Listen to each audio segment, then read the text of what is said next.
என்னோட சாட்சியோடு நான் ஆரம்பிக்க விரும்புகிறேன். நான் ஒரு கிறிஸ்தவ குடும்பத்தில் தான் பிறந்தேன். ஆனால் அப்பா ஹிந்து, அப்பா வந்து ஹிந்துலேருந்து என்ன பண்ணார், முஸ்லீமாக மாறினார். அதுக்கப்புறம் அவர் ஃபுல்லாக ரவுண்ட் அடிச்சு வந்துட்டார். முஸ்லீமாக மாறி அதுக்கப்புறம் லாஸ்ட்டாக என்னவா மாறினார், இயேசுவை ஏற்றுக்கிட்டார். இயேசுவை ஏற்றுக்கிட்ட பிறகு லாஸ்ட்டாக சாகிற வரைக்கும் எப்படி இருந்தார், இயேசுவை அறிந்தவராய் இயேசுக்காய் வாழ்ந்து அவர் ஒரு சர்ச் பாஸ்டராக என்ன பண்ணார், மரித்தார். அவர் அப்படி வந்தார். ஆனால் என்னோட அம்மா வந்து அவங்களுடைய பின் இது பார்த்தீங்கன்னா பேக்ரவுண்ட் வந்து எல்லாருமே என்னது, சர்ச் பாஸ்டர்ஸ், ஊழியக்காரங்க, நல்ல ஊழியக்காரங்க, சில பெரிய ஊழியக்காரங்களும் அதில் இருக்காங்க. அப்படிதான் ஆண்டவர் என்ன பண்ணார், அவங்கள நடத்தினார். ஆனால் பாருங்க, எங்கள் அம்மாவுக்கு நாங்கள் 2 பேர், எங்கள் அப்பா அம்மாவுக்கு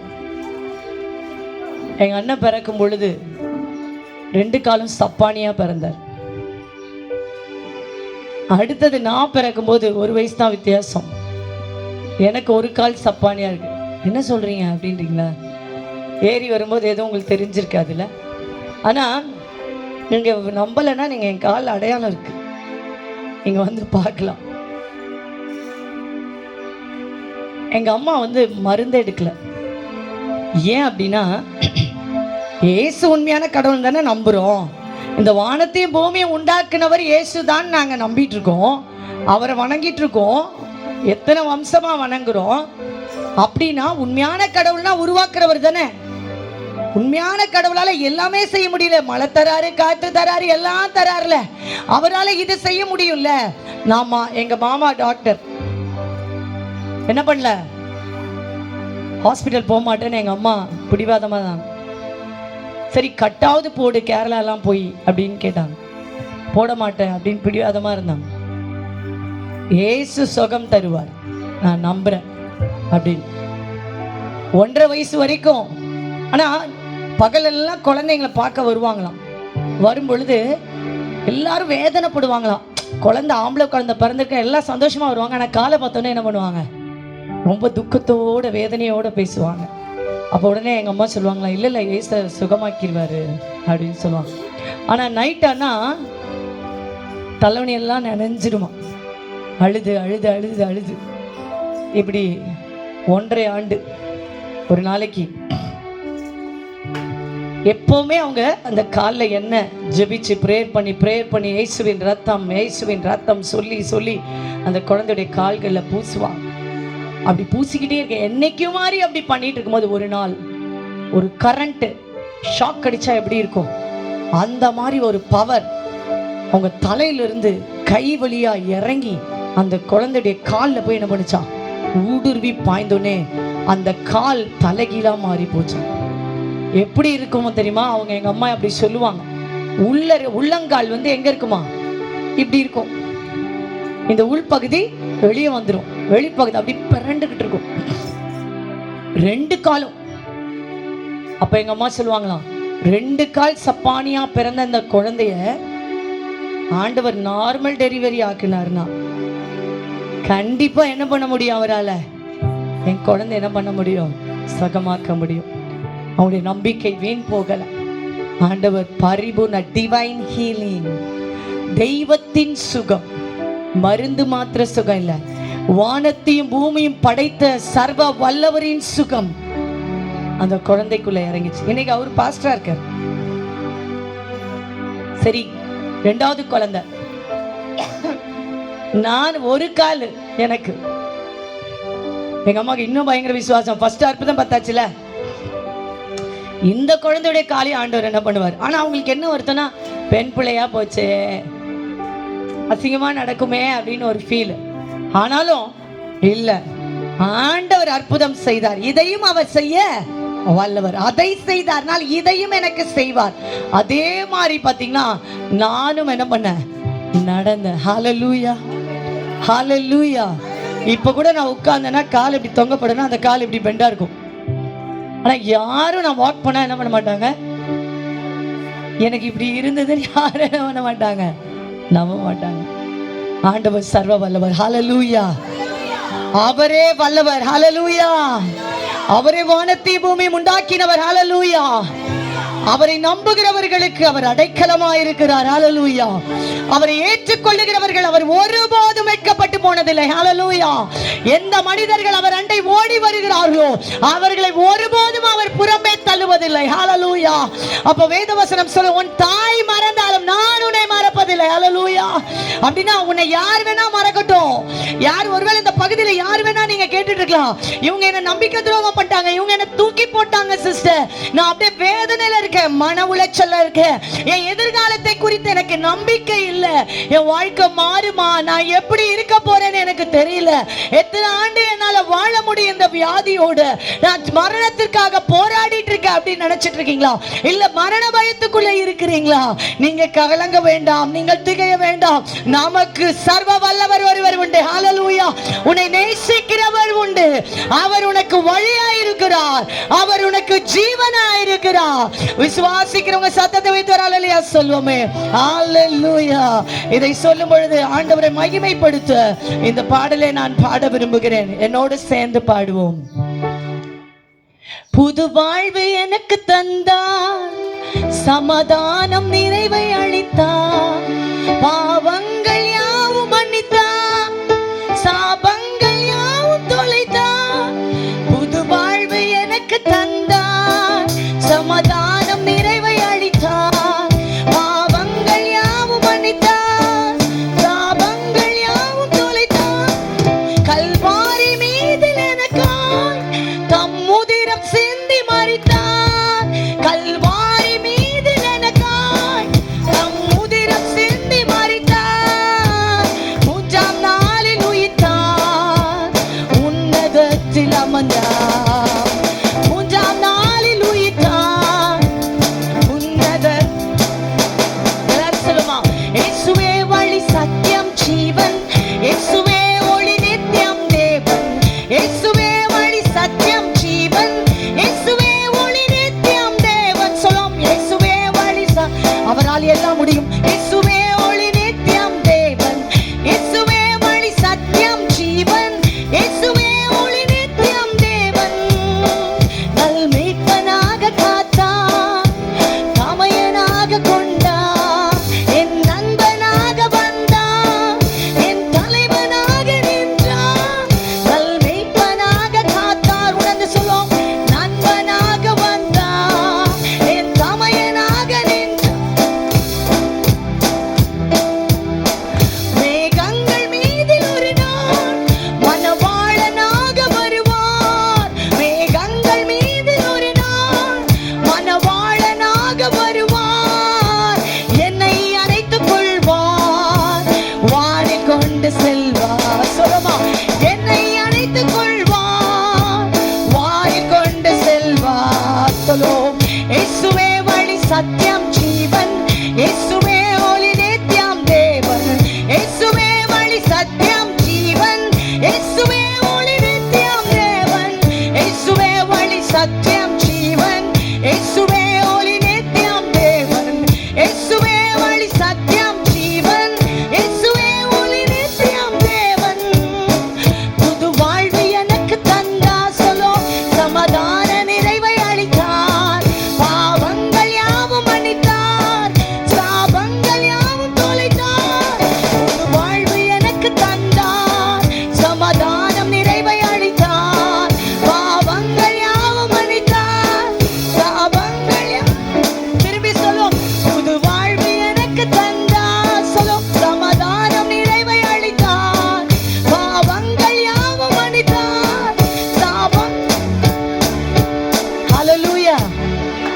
என் தொண்டை அடைச்சிட்டு இருக்கு கொஞ்ச நாளா, அதனாலதான் என்னால சரியா பாட முடியல.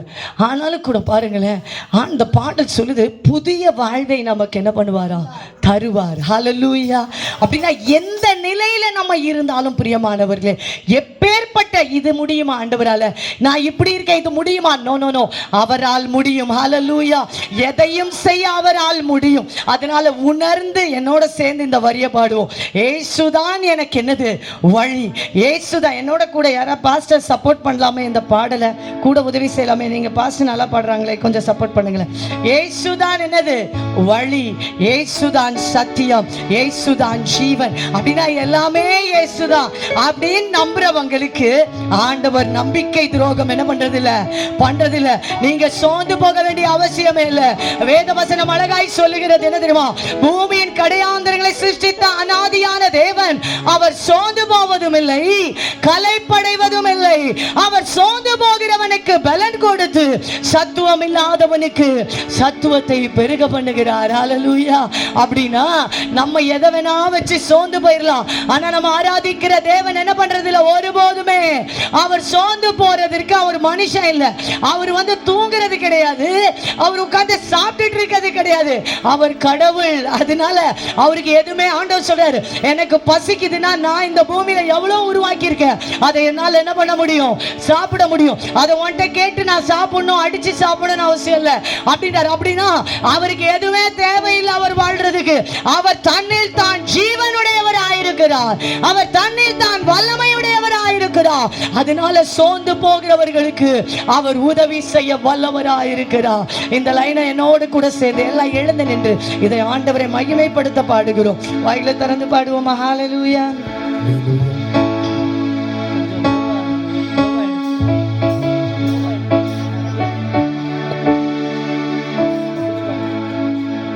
இயேசுவே வழி சத்தியம் ஜீவன், இயேசுவே வழி நித்தியம் தேவன். சொல்லும் இயேசுவே வழி கைத்தட்டி ஆண்டவரை மகிமைப்படுத்துறதுக்காக தான் இந்த பாடல் பாடுறேன்.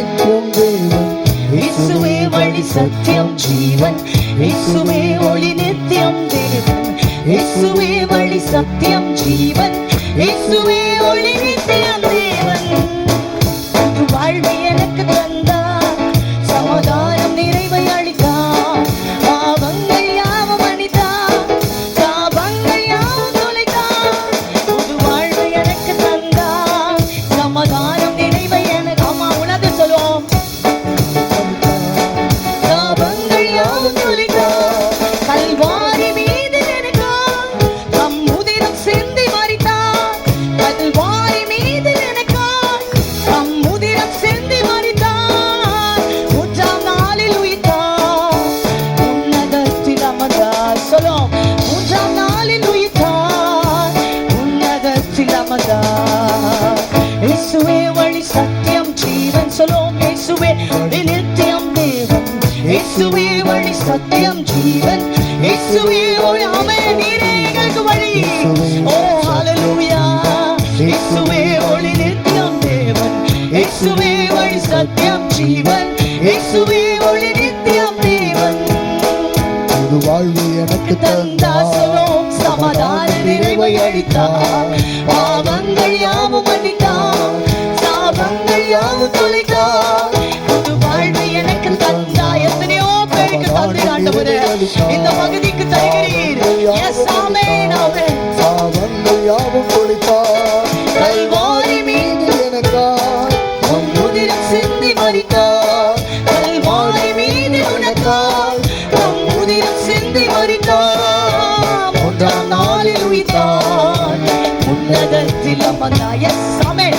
மூன்றாம் நாளில் உயிர்த்தார், உன்னதர். சொல்லுமா மூன்றாம் நாளில் உயிர்த்தார், உன்னதத்தில் அமர்ந்தார். ஆண்டவரே நீர் உண்மை உள்ளவர், நீர் உயிர் தெழுந்த உண்மையுள்ள தெய்வம். எத்தனை பேர் ஒத்துக்கிறீங்க? ஒரு அல்லேலூயா சொல்லுங்களேன். அவர் உயிர் தெழுந்த உண்மையுள்ள தெய்வம். யாரெல்லாம் அவரை அண்டுகிறார்களோ அவர்களை அவர் எல்லாவற்றிலும் உயிர்ப்பிக்கிறார். விசுவாசிக்கிற ஒரு அல்லேலூயா சொல்லிட்டு உட்காருவோமே. அல்லேலூயா. இந்த பாடலை நான் ஆண்டவரை மகிமைப்படுத்துவதற்காக பாடினேன். பிரியமானவர்களே, யாரெல்லாம் தன் வாழ்வில் இயேசுவை வழியாய் மாற்றிக் கொண்டார்களோ, யாரெல்லாம் இயேசுவை தன் வாழ்வில ஜீவன் அவர்தான் என்று மாற்றிக் கொண்டார்களோ அவர்களுடைய வாழ்க்கையில தோல்வி இல்லை. ஹல்லேலூயா. அவருடைய வாழ்க்கையில தேவன் வெற்றியை தருகிறார். அவருடைய வாழ்க்கையில எப்பேற்பட்ட போராட்டம் போராட்டங்கள் துன்பங்கள் ஆயிருந்தாலும் அதை அவர் மாற்றி போட வல்லவர் ஆயிருக்கிறார். ஒத்துக்கொள்றோம், ஒரு அல்லேலூயா சொல்லுவோமே. ஹல்லேலூயா. உட்காருவோம். என்னுடைய வாலிப காலத்துல பாத்தீங்கன்னா நான் இயேசுவை என்னுடைய குடும்பம் கிறிஸ்தவங்கன்றதுக்காக நான் இயேசுவை ஏற்றுக்கொள்ளல. என் வாழ்க்கையில நிறைய கேள்விகள் எனக்கு வாலிப வயதுல இருந்தது. ஆனா பாத்தீங்கன்னா உண்மையா இயேசுவை நான் ருசி பார்த்து தான் என்ன பண்ணேன், இயேசுவை தேட ஆரம்பித்தேன். இயேசுவின் அன்பை நான் எப்படி ருசி பார்த்தேன் தெரியுமா? என் வாலிப வயதுல எத்தனையோ அன்புல பலவீனம் அடைந்து தோல்வி உற்ற நேரத்தில் இயேசுவின் அன்பு என்னை காப்பாற்றினது. இயேசுவின் அன்பு என்னை பாதுகாத்தது. அது நிமித்தம் நான் உண்மையாய் அவரை ருசித்து தான் என்ன பண்ணேன், இயேசுவண்ட எங்க அப்பா பாசு அம்மா அப்பா ஊழியக்காரங்க அப்படின்னு சொல்லி அந்த வழியில நான் வந்தேன்றதுக்காக நான் இயேசுவை தேடல. அப்படின்னா நான் கிறிஸ்டியனா இருந்தாலும் பைபிள் வாசிக்க மாட்டேன், ஜோமனெல்லாம் எனக்கு தெரியாது. உட்காந்து பார்த்தீங்கன்னா மற்றவங்க ஜோமனத வேடிக்கை பாப்பா, உட்காந்து ஜெபித்தது கிடையாது. அம்மா சொல்லுவாங்க நீ ஜோமனு. ஆனா என்னுடைய காலேஜ் லைஃப்ல இயேசுவை நான் உண்மையாய் ருசிக்க ஆரம்பிக்கும் பொழுது அவருடைய அன்புதான் உண்மை என்பதை நான் உணர்ந்து என் இருதயம் அனுபவிக்க ஆரம்பித்ததிலிருந்து நான் இயேசுவை தேட ஆரம்பிச்சேன். அல்லேலூயா. அப்படி எத்தனை பேர் இங்க இயேசுவை ஏற்றுக்கொண்டவங்க இருக்கீங்க? ஒரு அல்லேலூயா சொல்லுங்களேன். அல்லேலூயா. அப்ப பாருங்க, அதுதான் வேத வசனம் சொல்லுது, கர்த்தர் நல்லவர் என்பதை ருசித்து பாருங்கள். அவர் மேல் நம்பிக்கையா இருக்கிற மனுஷன் பாக்கியவான். யாரெல்லாம் ருசிக்கிறாங்களோ அவங்களெல்லாம் அவர் என்ன பண்றது இல்ல, விடுறது இல்ல. ருசிக்கிறதுன்னா என்ன அர்த்தம் சொல்லுங்க? ஒரு ஸ்வீட் ஸ்டால் போயிட்டு ஒரு ஸ்வீட்டை வாங்கி என்ன பண்ணணும், வாயில போடணும்ல. அப்படின்னா இயேசு கிட்ட நீ வந்தா மாத்திரம் தான் இயேசுவை என்ன பண்ண முடியும், ருசிக்க முடியும். அவர் யாரு, எப்படிப்பட்டவர், என்ன ஏது அப்படின்றத நம்ம வந்து அவரோட இணைந்து அனுபவித்தால் மாத்திரமே உன்னால் நம்ப முடியும், ஒற்றுக்கொள்ள முடியும். அவருடைய தன்மை என்ன என்பதை உன்னால் புரிந்து கொள்ள முடியும். ஒத்துக்கொள்றவங்க அல்லேலூயா சொல்லுங்களேன். ஹல்லேலூயா. இந்த இயேசு என்ற கடவுள் யார், அவர் எப்படிப்பட்டவர், நமக்கும் இவருக்கும் என்னங்க சம்பந்தம் இருக்கு, மனிதர்களுக்கு இவர் ரொம்ப தேவையா அப்படின்றத பத்தி தான் இப்ப நான் உங்களுக்கு சொல்ல போறேன். திரும்பி சொல்றேன், இயேசு யார், அவர் எப்படிப்பட்டவர், நமக்கு அவருக்கு என்னதான் லிங்க், ஏன் நம்ம அவரை தேடுறோம் அப்படின்னு நமக்கு கேள்வி இருக்கும் இல்லையா? அதை நான் உங்களுக்கு சொல்ல விரும்புகிறேன். மனிதர்களுக்கு இயேசு ரொம்ப முக்கியமா? ஏன் இந்த கிறிஸ்தவங்க எப்ப பார்த்தாலும் இயேசு இயேசுன்னு ரோட பிளாக் பண்ணிட்டு பிரச்சாரம் பண்ணிக்கிட்டு இருக்காங்க அப்படின்னு நிறைய பேருக்கு கேள்விகள் இந்த பகுதியில் இருக்கலாம். அதற்கெல்லாம் விடை உண்டு பிரியமானவர்களே. அதுக்கெல்லாம் காரணம் இருக்கு, சும்மா இல்லை. சில ஆண்டுகளுக்கு முன்பாக நான் என்னுடைய குட்டி பிள்ளைகளோட நான் பைக்கில் ஒரு லாங் ட்ராவலுக்காக போனேன். அப்படி லாங் ட்ராவல் பண்ணும்போது பார்த்தீங்கன்னா அங்கங்கே ஒவ்வொரு ஷெட்டு, அந்த ஷெட்டு என்ன தெரியுமா, சொட்டு மருந்து ஊற்றுறாங்க. பார்த்தீங்கன்னா ஒவ்வொரு ஷெட்டை தாண்டி மிஸ் பண்ணிட்டு போயிட்டா இன்னொரு என்ன பண்ணியிருப்பாங்க, ஒரு இது போட்டு வச்சுருப்பாங்க, ஷெட்டு போட்டு சொட்டு மருந்து ஊற்றுறீங்களா அப்படின்னு கேட்பாங்க. அப்படியே நீங்கள் அவங்கள கவனிக்காமல் தாண்டி போயிட்டீங்கன்னு வச்சுக்கோங்களேன், அந்த பகுதியில் ரோட்டில் போகிறவங்க வரவங்க யாராவது நம்ம குழந்தை வச்சுருக்காங்க, சொட்டு மருந்து போட்டிங்களா அப்படின்னு கேட்பாங்க. பாருங்க, அந்த பிளாக்ல இருக்கவங்க கூட நம்மளை விட்டு நம்ம அந்த சைடு என்ன பண்ண முடியாது, அவங்களை விட்டு கடந்து போக முடியாது. டக்குன்னு கூப்பிட்டீங்க வாங்க இங்க வாங்க அப்படின்னு சொல்லிட்டு சொட்டு மருந்து ஊற்றுவாங்க. அப்போ பாருங்களேன், என்ன ஒரு அன்பு, என்ன ஒரு அக்கறை அந்த குழந்தைய குறித்து. ஏன்னா அந்த நாளை விட்டுட்டா என்ன ஆயிரும், எல்லாமே என்ன ஆயிரும், மிஸ் ஆயிரும்ல. அந்த நாளை விட்டுட்டா அந்த குழந்தைக்கு சொட்டு மருந்து என்ன கிடைக்காம போயிடும். இது கவர்மெண்ட் நமக்கு கொடுக்கிற ஒரு சலுகை இல்லை. அப்போ பாருங்க, ஐயோ அந்த பேரண்ட்ஸ் மிஸ் பண்ணிடக்கூடாது அப்படின்ற என்ன ஒரு நல்ல உள்ளம்ல. அந்த சைடுல போற சில பேரண்ட் என்ன தெரியுமா பண்ணுவாங்க, சொட்டு மருந்து போட்டீங்களா அப்படின்னு கேட்பாங்க. அது இல்லாம அந்த வேலை செய்யறவங்களே அதுக்கு அமைக்கப்பட்டவங்களே என்ன பண்ணுவாங்க, அந்த சைடு குழந்தையோட கிராஸ் பண்ணிட்டா இங்க வாங்க சொட்டு மருந்து ஊத்தினீங்களா அப்படின்னு கேட்பாங்க. நான் யோசிச்சுக்கிட்டே வந்தேன், பரவாயில்ல நம்ம நாட்டில் கூட இப்படி அக்கறை இருக்கு பிறர் மேல, பரவாயில்ல இந்த நாள் அவங்க மிஸ் பண்ணிடக்கூடாதுன்னு அந்த சொட்டு மருந்து ஊத்துறது நல்ல உள்ளங்கள் அப்படித்தானே, பிறர் மேல் அக்கறை இருக்குல்ல. அதே மாதிரி தாங்க பாத்தீங்கன்னா இது சொட்டு மருந்து இல்ல, ஏசு. அந்த சொட்டு மருந்து அவ்வளோ முக்கியம்னா அந்த குழந்தைக்கு அவ்வளோ முக்கியம் வளர்ச்சிக்கு. அப்படின்னா இயேசு என்பது உன் வாழ்க்கையில் எல்லாவற்றுக்கும் மிகப்பெரிய மருந்து. ஹல்லேலூயா. அதை யாரு ருசிச்சாங்களோ, இயேசு என்பவர் மிகப்பெரிய மருந்து. அந்த மருந்தை யாரெல்லாம் உட்கொண்டாங்களோ அவங்களால சும்மா இருக்க முடியாது.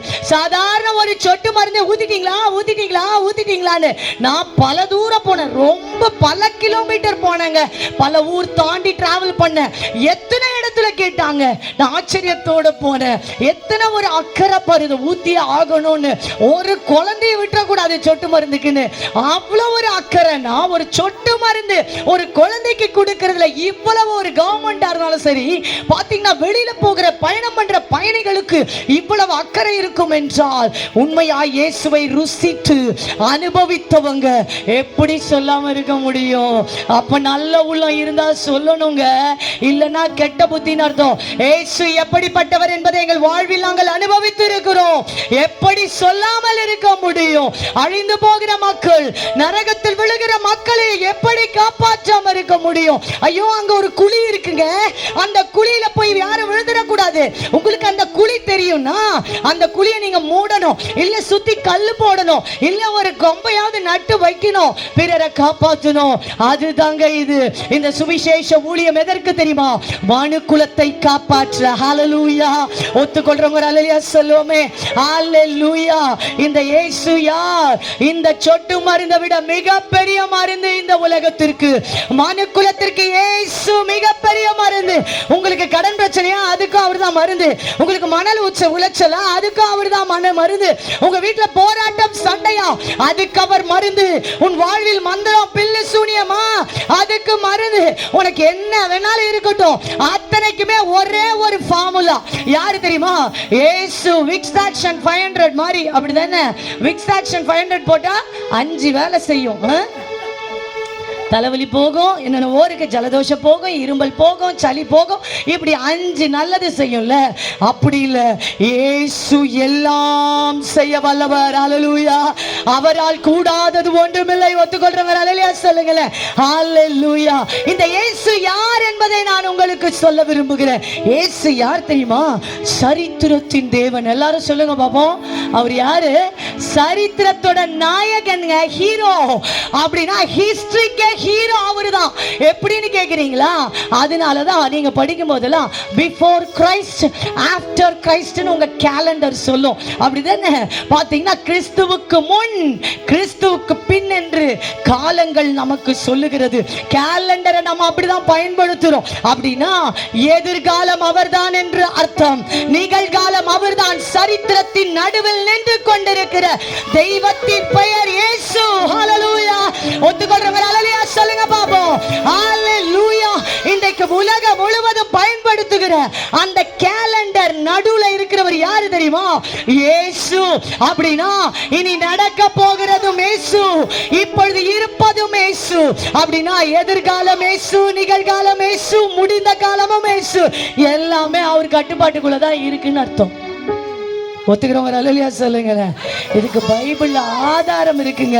தானியேல் 2:21 சொல்லுது, அவர் காலங்களையும் சமயங்களையும் மாற்றுகிறவர், ராஜாக்களை நீக்கி ராஜாக்களை ஏற்படுத்துகிறவர். இந்த உலகத்துல ராஜ்யபாரம், யாரு பிரசிடென்டா வர போறா, யாரு மாற போறா, இத கூட அவர் தான் என்ன பண்ணுவாரா? நிர்ணயிப்பாருன்னு பைபிள் சொல்லுது. நான் சொல்லல, பைபிள் சொல்லுது. ராஜாக்களை தள்ளி ராஜாக்களை ஏற்படுத்துகிறார், காலத்தையும் சமயத்தையும் மாற்றி போடுகிறார். விசுவாசிக்கிறவர் ஹல்லேலூயா சொல்லுங்களேன். இதெல்லாம் என் சொந்த வார்த்தை இல்ல, பைபிள்ல இருக்கிறத தான் நான் என்ன பண்ணிட்டு இருக்கேன், சொல்லிக்கிட்டு இருக்கேன். இன்னொரு வசனம் அதற்கு அடையாளமாக இருக்கிறது. இயேசு சரித்திரத்தின் நாயகன், எல்லா காலத்தையும் தன் கரத்தில் வைத்திருக்கிறார் என்பதற்கு இந்த வசனம் ஆதாரமாக இருக்கிறது. கொலேசியர் 1:16-17 சொல்லுகிறது, ஏனென்றால் அவருக்குள் சகலமும் சிருஷ்டிக்கப்பட்டது, பரலோகத்தில் உள்ளவைகள், காணப்படுகிறவைகள், காணப்படாதவைகள், சகல வஸ்துக்கள், சிங்காசனங்கள், கர்த்தத்துவங்கள், துரைத்தனங்கள், பாருங்க, அதிகாரங்கள், சகலம் அவரை கொண்டு அவருக்கென்றே சிருஷ்டிக்கப்பட்டிருக்கிறது. ஹல்லேலூயா. அதனாலதான் இயேசு எங்க நிற்கிறார் தெரியுமா? கேலண்டர் நடுவுல இருக்கிறார். எங்க? After Christ, before Christ. நீங்க எதை இந்த உலகத்துல நிர்ணயம் பண்ணாலும், எந்த ஒரு ஃபங்க்ஷனா இருக்கட்டும், எந்த ஒரு சூழ்நிலையை நீங்க மாத்தணும், எதை செய்யணும்னாலும் அந்த கேலண்டருக்குள்ள போய் தான் ஆவீங்க. அப்படிதானே? இந்த டேட்னு குறிப்பீங்க. அந்த டேட்டுக்கே காரணமா இருக்கிறவர் யாரு? இயேசு. ஹல்லேலூயா. ஒத்துக்கொள்ற ஒத்துக்கொள்றவங்க அல்லேலூயா சொல்லுவோமே. ஹalleluya. இன்னும் அவரை குறித்து தெளிவாய் பைபிள் சொல்லுகிறது. வெளிப்படுத்தல் 1:8 சொல்லுது, ஆல்பா அண்ட் ஒமேகா. அப்படினா அவர் அல்பா ஒமேகா, ஆரம்பமும் முடிவும் அவரே.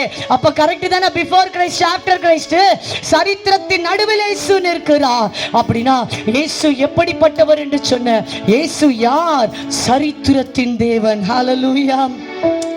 எல்லாமே அவர் கட்டுப்பாடு தான். காலங்கள் எல்லாமே நாளைக்கு நடக்க போறதும் அவர் நினைக்கிறது தான் நடக்கும். நாளைக்கு கெட்டது நடந்ததுன்னா அவர் நினைச்சுதான் என்ன பண்ணுது, அவர் அனுமதிச்சு தான் நடக்குது. அப்ப பாருங்க, எல்லாத்தையும் அப்ப கடவுள் பார்த்துக்கிட்டு தான் சும்மா இருக்காரா சிஸ்டர்? அப்ப பூமியில பயங்கர கெட்டதெல்லாம் இப்ப கொஞ்ச நாள் என்ன பண்ணிட்டு இருக்கீங்க, பார்த்துக்கிட்டு இருக்கீங்கல்ல. எப்ஸ்டைன் ஃபைல் அது இது அதெல்லாம் பயங்கர ஒரு கலக்கத்தை ஏற்படுத்துதுல. இப்படி எல்லாமா உலகத்துல நடக்குது அப்படின்னு நம்மளை என்ன பண்ண வைக்குது, வியந்து பார்க்க வைக்கிறது. இதெல்லாம் கடவுளுக்கு தெரியுமா அப்படின்னு நீங்க நினைக்கிறீங்களா? கடவுள் இதெல்லாம் பார்த்துக்கிட்டே எப்படி சும்மா இருக்காரு? எனக்கு ஒரு கேள்வி வந்தது, ஐயோ எங்களாலே இதெல்லாம் ஜீர்ணிக்க முடியல ஏசப்பா, இதெல்லாம் நீங்க எப்படி பார்த்துக்கிட்டு இருக்கீங்கன்னு. அப்போ எனக்கு ஒரு வசனத்தை ஆண்டவன் ஞாபகப்படுத்தினார். துன்மார்க்கன் நியாய தீர்ப்பு நாளுக்காய் வைக்கப்பட்டிருக்கிறான். ஹalleluya. அப்படின்னா ஒரு துன்மார்க்கன் 4 தடவை 5 தடவை சொல்லி திருந்தலனா அவனை ஆண்டவர் எதுக்குன்னு வச்சிராரு, கடைசி ஜட்ஜ்மெண்ட்டுக்குன்னு என்ன பண்றாரு, விட்டுறாரு. அப்படின்னா இந்த உலகத்துல நீ என்ஜாய் பண்ணுப்பா, ஏன்னா இந்த உலகத்துல தான் நீ என்ஜாய் பண்ணணும். ஏன்னா முடிவு என்னது, நரகம் அவனுக்கு.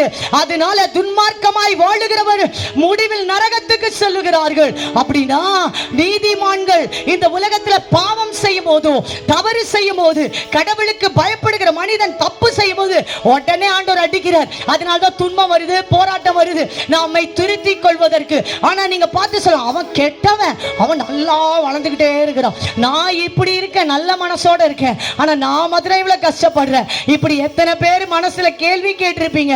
அதற்கு காரணம் என்ன தெரியுமா? துன்மார்க்கன் நியாய தீர்ப்பு நாளுக்காய் வைக்கப்பட்டிருக்கிறார். தேவ பிள்ளைகளை தேவன் சிருஷ்டித்து அப்ப என்ன பண்றாரு, சிக்ஷித்து அவர் என்ன பண்ணுகிறார், அவர் ராஜ்யத்திற்கு பரலோகத்திற்கு சேர்க்க அவர் அனுமதிக்கிறார். அதனால எல்லாமே அவர் தான் பார்த்துட்டு இருக்காருங்க. எல்லாருக்கும் தெரியும், அவர் அனுபவித்துக்கா எல்லாவற்றையும் அனுமதிக்கிறார். ஆனால் ஒரு நாள் வரும், அந்த நாள் அவர் ராஜாவாய் சிங்காசனத்தில் உட்காருவார். அவருக்கு முன்பாக இந்த உலக ஜனங்கள் கை கட்டி நிற்பார்கள். அவருக்கு முன்பாக புஸ்தகம் திறக்கப்படும். அதில் எழுதப்பட்ட பெயர்கள் மாத்திரமே பரலோக ராஜ்யத்திற்குள் செல்வார்கள். அதில் இல்லாத பெயர்கள் நரகத்தில் தள்ளப்படுவார்கள் என்று வேத வசனம் தெளிவாய் நமக்கு வெளிப்படுத்துகிறது. ஒத்துக்கொள்றவங்க ஒரு அல்லேலூயா சொல்லுங்களேன். ஹalleluya. இயேசு சரித்திரத்தின் நாயகன் என்று உங்களுக்கு சொன்ன இரண்டாவது சொல்ல விரும்புகிற இந்த இயேசு யார்? அவர் எப்படிப்பட்டவர்? அவர் ஆவிகளின் பிதா. இந்த கடவுள் யாரு? இவர் உண்மையானவரா, எல்லாத்தையும் உருவாக்குனவரா அப்படின்ற ஒரு கேள்வி இருக்குல்ல. சிலருக்கு குழப்பம் இருக்கும், இவர் தான் கடவுளா, இவங்கெல்லாம் சொல்லிக்கிட்டு இருக்காங்களே அப்படின்னு நீங்க நினைப்பீங்களே. இவர் உண்மையான தெய்வம் என்பதை வேதம் எப்படி சொல்லுகிறது? ஆவிகளின் பிதா. அப்படின்னா இந்த பூமியில இருக்கிற வெறும் நீங்க பார்க்கிற இந்த உலகம் ஆவிக்குரிய உலகம் அல்ல. ஆனா நீங்க பார்க்காத ஒரு உலகம் உண்டு, அது ஆவிக்குரிய உலகம். அதுல 2 இருக்கு, இருளின் உலகம் ஒண்ணு இருக்கு, வெளிச்சத்தின் உலகம் ஒண்ணு இருக்கு. அந்த வெளிச்சத்தின் உலகம் பரலோகம், இருளின் உலகம் நரகம். அதனுடைய கிரியைகளும் இருக்கு, இதனுடைய கிரியைகளும் இருக்கு. ஆனா அந்த இரண்டுத்தையுமே தனக்குள் அடக்கி வைத்து அவைகளை உருவாக்கினவரும் அவர்தான் என்று வேதம் சொல்லுகிறது.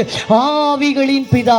அப்ப கெட்ட ஆவி அவர்தான் சிருஷ்டித்தாரா, அவர்தான் உருவாக்கினாரா பிசாசு இதெல்லாம் அப்படின்னு நீங்க நினைக்கிறீங்க? நோ நோ நோ, அவர் பிசாசெல்லாம் உருவாக்கலங்க. ஆதியில கடவுளோடு இருந்த ஒரு தூதன் தான் அவன். அவன் ஒரு நல்ல தூதன் தான். ஆனா அவன் என்ன பண்ணான், அந்த கடவுளுடைய சீட்டுக்காக என்ன பண்ணா தெரியுமா? அங்க இருக்கிற எல்லா தூதர்களும் தன்னோடு இருக்கிற அத்தனை தூதர்களோட கடவுளை குறித்து குறை சொல்லி பேசி அவரை கீழே தள்ளி இவர் உட்காரணும்னு நினைச்சார். இது நடக்குமா? என்னைக்காவது படைத்த படைப்பு படைத்தவரை அழிக்க முடியுமா? அது என்றைக்குமே என்னல்ல, சாத்தியம் இல்லைல்ல.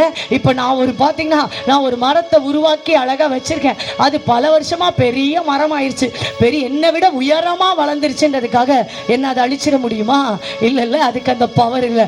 அதே போலதான் பாத்தீங்கன்னா, நான் வச்ச மரம் அதிகாரம் தாங்க, என்ன அழிக்க முடியாது. அதே போலதான் கடவுள் உருவாக்கின ஆவிகள் தான் எல்லாம். ஆனா என்ன பண்ண முடியாது, அவரை எதுவும் அது செய்ய முடியாது. கடவுள் என்ன பண்ணாரு தெரியுமா, அந்த எல்லா தூதர்கள் ஒன்று கூடி, கோடிக்கணக்கான தூதர்கள் பரலோக ராஜ்யத்தில் யுத்தம் செய்ய தொடங்கினார்கள். யாரோடு? படைத்தவரோடு, ஆண்டவரோடு யுத்தம் செய்யும் பொழுது அங்க என்ன நடந்தது? அந்த யுத்தத்தில் லூசிபர் என்னும் தூதன் தோல்வி அடைந்தான். அவன் தான் அத்தனை கூட்டத்துக்கும் தலைவன். அவன் தோல்வி அடைந்தான். அந்த தோல்வி என்ன வச்சு தெரியுமா, ஆண்டவர் கீழே அவன் அடிச்சு கீழே தள்ளுறார். கீழே தள்ளிட்ட பிறகு அவன் பாருங்க இந்த பூமியின் மேல், ஆண்டவர் உருவாக்குற பூமியின் மேல் விழுகிறான். அது ஒழுங்கின்மையும் வெறுமையாயும் மாறினது. அப்பதான் பாருங்களேன், ஆவிகளின் பிதா அப்படின்னா எல்லா சுத்தாவியும் அவர் உருவாக்கிதான் அது என்னாச்சு, அது கடைசியில ஒண்ணு இல்லாம ஆண்டவருடைய பிள்ளையா, ஆண்டவருடைய தூதனா இல்லாம அது விழுந்து போனனால அது அசுத்தாவியா மாறிச்சு, அது துன்மார்க்க ஆவியா மாறிச்சு. அதுதான் இன்றைக்கு உலகத்தில் சுத்தி கொண்டிருக்கிறது என்று பைபிள் சொல்லுது. ஒரு கூட்ட அசுத்தாவி வானமண்டலத்தை சுத்துதான், ஒரு கூட்ட பாதாளத்தில் இருக்குதான். நரக உலகத்தில் இருந்து பூமிக்குள் வந்து ஏங்க கொல்ல, ஏன் அநியாயம், ஏன் அக்கிரமம் நடக்குது? இந்த அசுத்த ஆவிகள் மனிதர்களுக்குள் புகுந்து இவைகளை செய்கிறது. அப்படின்னா பாருங்களேன், எல்லா ஆவியையும் அவரால் கட்டுப்படுத்த முடியுமா? கட்டுப்படுத்த முடியும். இயேசு ஆவிகளின் பிதாவா? ஆமா, ஆவிகளின் பிதா. எப்படி சொல்ல முடியும்? அதுக்கு சாட்சி இருக்கா?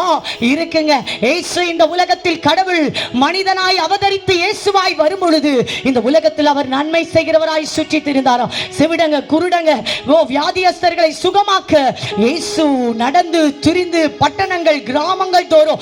ஏன் நம்ம இப்படி மீட்டிங்ஸ் நடத்துறோம்? இயேசு பட்டணங்கள் கிராமங்களுக்கு சுவிசேஷம் அறிவிக்க சென்றார். நம்மையும் அறிவிக்க சொல்லி கட்டளை கொடுத்திருக்காரு. அதனால அவருக்கு கீழ்ப்படியலனா நம்ம பரலோகத்துக்கு போக முடியாது. அதற்கு பயந்து நாம் என்ன பண்ணுகிறோம்? இதை செய்கிறோம். இரண்டாவது, ஆண்டவரை நேசித்து அவர் எங்களுக்காய் உண்மையாய் ரத்தம் சிந்தி ஜீவன் தந்து ஆண்டவர் எல்லாவற்றிலிருந்து எங்களை காப்பாற்றுகிறார் என்ற நன்றி உணர்வோடு நாம் ஊழியம் செய்கிறோம், மக்களுக்கு சுவிசேஷத்தை அறிவிக்கிறோம். அப்ப இயேசு அப்படி சுற்றி திரியும் பொழுது நடந்த சம்பவம் என்ன தெரியுமா? லேகியோன் என்ற பல பிசாசு பிடித்த ஒரு மனிதனை ஆண்டவர் கிட்டே போகிறார். அவன் அவர்கிட்ட வரல, அவன் கல்லறை ஆண்ட இருக்கான். பாருங்க, இவர் அவனை தேடி என்ன பண்றாரு? போகிறார். அவன் அசுத்த ஆவினால், பல அசுத்த ஆவிகளால் பிடிக்கப்பட்டிருக்கான். ஒரு பேய் ரெண்டு பேய் இல்லைங்க, ஒரு பிசாசு பிடிச்சவங்களை பார்த்தா உங்களுக்கு தெரியும்ல, இது பல பேய் பிடிச்ச ஒரு மனிதன். அந்த மனிதனை ஆண்டவர் தேடி போகிறார். தேடி போகும் பொழுது அவன் என்ன தெரியுமா பேசுறான்? அவன் பாருங்க, அவனுக்குள்ள இருக்கிற ஆவியை அவர் என்ன பண்றாரு? துரத்துறார். போனவனே அது எல்லாமே வெளியே போய் பண்ணிக்குள்ள போய் எல்லாமே விழுந்துச்சு. பாருங்க, அத்தனை ஆவியின் மேல் ஆண்டவருக்கு என்ன இருந்தது? இயேசுவுக்கு அதிகாரம் இருந்தது. ஹல்லேலூயா. அப்ப ஆவிகளின் பிதான்னு ஒத்துக்கிறவங்க ஒரு ஹல்லேலூயா சொல்லுவோமே. ஹல்லேலூயா. அவர் ஆவிகளின் பிதா என்பதற்கு இது அடையாளம். அது மாத்திரமல்ல, மத்தேயு 8:29 வேதம் அழகாய் சொல்லுகிறது, இன்னொரு பிசாசு பிடித்த மனிதன் ஆண்டவர் என்ன பண்ணுகிறார்? வருகிறார். அந்த மனுஷன் என்ன தெரியுமா சொல்றான்? ஆண்டவரே, ஏன் எங்களை காலத்துக்கு முன்பாய் வேதனைப்படுத்த வருகிறீர்? அவன் சொல்றான், அவனுக்குள்ள இருக்க ஆவி பேசுது, ஏன் காலம் வருது இல்ல, ஒரு டைம் வருது இல்ல, நீங்க எங்களை கட்டி பாதாளத்துல போடுறதுக்கு, அதுக்குள்ள ஏன் அவசரப்பட்டு வர்றீர்னு கேக்குது. பாருங்க, அசுத்த ஆவிகள் இந்த பூமியில் இயேசு வாழும் பொழுது அவர் கடவுள் என்பதை அறிக்கையிட்டது. ஹல்லேலூயா. ஒத்துக்கொள்றவங்க ஹல்லேலூயா சொல்லுவோமே. ஹல்லேலூயா. அப்ப அவர் ஆவிகளின் பிதா என்று வேதம் நமக்கு அழகாய் சொல்லுகிறது. அது மாத்திரமல்ல பிரியமானவர்களே, ஆண்டவர் எல்லா ஆவிகளையும் பாதாளத்தில் என்ன பண்ணியிருக்கிறார்? அடைத்து வைத்திருக்கிறார் என்று வேதம் சொல்கிறது. கோடிக்கணக்கான தூதர்கள் அசுத்தாவிகளாய் விழுந்து போனார்கள், அவர்களை தேவன் கட்டி வைத்திருக்கிறார். அப்படின்னா அவர் பிதா, அவருக்கு என்ன இருக்கு? அதிகாரம் இருக்கு. அவர் நினைச்சா எல்லாமே என்ன பண்ண முடியும்?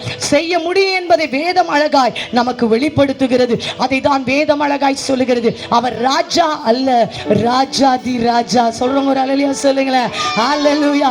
அவர் கர்த்தர் அல்ல, கர்த்தாதி கர்த்தா. அவர் தேவாதி தேவன் என்று வேதம் சொல்லு. ஒரு ராஜான்னு சொல்லலப்பா. அதனாலதான் இயேசு பைபிள்ல லாஸ்ட் பகுதியில யோவான் இயேசு வருவதை பார்க்கிறார். இயேசு இந்த உலகத்திற்கு ஒரு நாள் அவர் ராஜா என்பதை நிரூபிக்க எல்லா மனிதர்களும் வானத்தை அண்ணார்ந்து பார்க்கும் பொழுது அங்கிருந்து அவர் இறங்கி வருவார். எப்படி வருவார்? பல கிரீடத்தோடு வருவார். ஹல்லேலூயா. பல கிரீடம் கிரவுனு அப்படின்னா என்ன அர்த்தம் தெரியுமா? அவர் தான் எல்லாத்துக்குமே ராஜா என்பதை வெளிப்படுத்த ஆண்டவர் எல்லா தேசம் எல்லா நாடுகளுக்கும் நான் ராஜா. ஏனென்றால் இந்த உருவாக்கினவர் ஒருவர் உண்டு, இந்த உலகத்தை உருவாக்கினவர் ஒருவர் உண்டு, அவரே இயேசு. ஏற்றுக்கொள்கிறவங்க அல்லேலூயா சொல்லுவோமே. அல்லேலூயா. அப்ப பாருங்க, நான் சொன்னேன் முதல் சொன்னேன், என்ன சொன்னேன்? இயேசு எப்படிப்பட்டவர்னு சொன்னேன். எஸ், எல்லாரும் சொல்லுங்களேன். ஏதோ சும்மா கடமைக்கா பேசிட்டு இருக்கேன். எல்லாரும் சத்தத்தை உயர்த்தி சொல்லுங்க. இயேசு எப்படிப்பட்டவர்? சரித்திரத்தின் தேவனாய் இருக்கிறார். இரண்டாவது, இயேசு எப்படிப்பட்டவர்? ஆவிகளின் பிதா. ஒரு அல்லேலூயா சொல்லுங்களேன். சொல்லும் போதே ஒரு வல்லமை இருக்கணுமே. ஆவிகளின் பிதான்னு சொல்லும் போது எல்லாரையும் தான் காட்டுறல. எந்த ஆவிக்கு பயப்படணும்? எந்த ஆவிக்கு பயப்படுறோம்? நம்ம எதுக்கு சில வேளை பயப்படுவோம், அப்படிதானே? ஆனா அதுதான் உண்மையா நம்மளை பார்த்து பயப்படுதான். இது நிறைய ஊழியக்காரங்க சொல்லுவாங்க. நம்ம பாருங்க, யாராவது ஒரு பாஸ்ட் பிசாசை துரத்துறாருன்னா உடனே இவங்க என்ன பண்ணுவாங்க? 10 அடிக்கு தள்ளி நிற்பாங்க அப்படின்னு, அப்படிதானே? ஆனா அந்த காலத்துல அப்படி கிடையாது. சர்ச்சில் பாஸ்டருங்க பிசாசை துரத்துறாங்கன்னா எல்லாரும் அப்படியே இன்ட்ரெஸ்டா பக்கத்துல போய் நின்று என்ன பண்ணுவாங்க? இயேசுவின் ரத்தம் ரத்தம் சொல்லி ஜெபம் பண்ணுவாங்க. இன்னும் இந்த பாஸ்டர் பிசாசை துரத்துறாரானே இப்ப தெரிய மாட்டேங்குது நிறைய பேர் இல்ல. ஆனா துரத்துனாருன்னா என்ன பண்ணிடுறது? ஓடிடுறது, அந்த இடத்துல இருக்கிறது இல்ல நம்ம. அப்ப பாருங்களேன், ஆவிகளின் பிதா அவர். அல்லேலூயா. உங்களுக்குள்ள இருக்கவர் யாரு சொல்லுங்க? ஆவிகளின் பிதா. அப்ப எல்லாரும் சேர்ந்து எல்லாரும் சத்தத்தை உயர்த்தி அவரை கனப்படுத்தி சொல்லுவோமா? ஆவிகளின் பிதா. அவருக்கு ஒரு அல்லேலூயா சொல்லி மகிமைப்படுத்துவோமா? ஹalleluya, ஹalleluya. அப்ப தேவன் எப்படிப்பட்டவர்? ஆவிகளின் பிதாவா இருக்கிறார். அது மாத்திரம் இல்ல, எல்லா அசுத்தாவையும் தான் கண்ட்ரோல்ல வச்சிருக்காருன்னு சொன்னேன். கரெக்டா? இவ்வளோ நேரம் என்ன சொல்லி புரிய வச்சுட்டு இருந்தேன்? எல்லா அசுத்தாவையும் யார் கண்ட்ரோலில் இருக்கு? ஆண்டவர் கண்ட்ரோலில் தான் இருக்கு. ஆண்டவரோட கண்ட்ரோல் இல்லாமல் எதுவுமே என்ன பண்ண முடியாது. அவர் நினைச்ச அப்போ விட்டு வச்சிருக்காருன்னு அர்த்தம் இல்லை. அப்போ பாருங்க, அது மாத்திரம் இல்லை, மனித ஆவியின் மேலும் அவருக்கு என்ன உண்டு? அதிகாரம் உண்டு. நான் முதல் அசுத்தாவி பற்றி சொன்னேன், அது கண்ட்ரோல் பண்றாருன்ற. இரண்டாவது சொல்லுகிறேன், மனித ஆவியின் மேலும் அவர் கட்டுப்படுத்த வல்லமை உள்ளவர், அதிகாரம் உள்ளவர். எப்படி? நான் வேதவசனம் தெளிவாய் சொல்லுது. மனுஷன் பிரசங்கி 12:7 சொல்லுகிறது, மனுஷன் தான் நித்திய வீட்டுக்கு போகிறதினால் பாத்தீங்கன்னா தன் முன்னிருந்த பூமிக்கு திரும்பி, மண் தன் முன்னிருந்த பூமிக்கு திரும்புகிறது, ஆவி தன்னை தந்த தேவனிடத்திற்கு திரும்புகிறது. ஒவ்வொரு மனுஷன் செத்து போனானா அவனுடைய ஆவி எங்க தான் போய் ஆகணும்? உடம்பு எங்க போயிடணும்? ஆவி எங்க போயிடணும்? ஆத்துமா என்ன அவன் சொல்லுங்க? ஆத்துமா அலையாது. ஆத்துமா உண்மையா பக்காவா பரிசுத்தமா உண்மையா வாழ்ந்துச்சுன்னா அது எங்க போயிடும்? பரலோகத்துக்கு போயிடும். அதே ஆத்துமா துன்மார்க்கமா பாவத்தில் அநியாயமா மனசாட்சி இல்லாம வாழ்ந்ததுன்னா அது எங்க போயிடும்? நரகத்து போயிடும். அப்ப எல்லா ஆவிகளையும் அந்த ஆத்துமாவையும் கண்ட்ரோல் பண்றது யாரு? ஆண்டவர் தான். அவர் நினைச்சாருன்னா அந்த ஆத்துமாவை கடைசி நேரத்தில் மன்னிச்சு பரலோகத்துக்கு கொண்டு போகணும்னு நினைச்சாருன்னா அதை யாரும் என்ன பண்ண முடியாது? தடுக்க முடியாது. சிலுவையில கல்லனை பார்த்து ஆண்டவர் என்ன சொன்னாரு? உன்னை நான் மன்னிக்கிறேன், நீ இன்னைக்கு எங்க இருப்ப? என் கூட பரதேசில பாருங்க, செகண்ட்ல ஒரு பொல்லாதவனுக்கு எங்க இடம் கிடைச்சிருச்சு? கடவுளுடைய மன்னிப்பு கிடைத்து பரலோகத்துக்கு.